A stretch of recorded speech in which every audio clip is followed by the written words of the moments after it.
আমার নাম মালা চৌধুরী। আমার বাড়ি শিলিগুড়িতেই, কিন্তু আমার মাকে নিয়ে এসেছিলাম ট্রিটমেন্টের জন্য দাদাভাই ডক্টর দেবব্রত সেনের কাছে। উনি এখন 3 মাসের ওষুধ খেয়ে অনেকটাই সুস্থ। রিভিজিটে এনেছিলাম।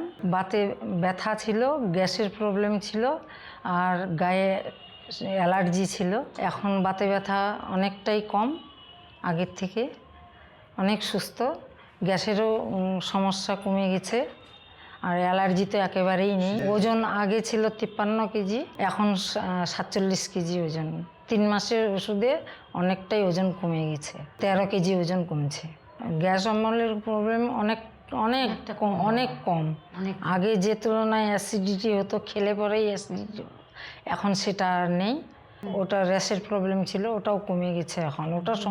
ওটা এখন দেখাই যায় না।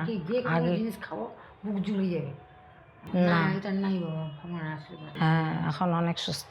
এই অল্প সময়ের ট্রিটমেন্টে ডাক্তারবাবুকে অনেক ধন্যবাদ। আমি আয়ুর্বেদিককে পুরোপুরি বিশ্বাস করি, যার জন্যই আমি মাকে ডক্টর দেবব্রত সেনের কাছে নিয়ে এসেছিলাম।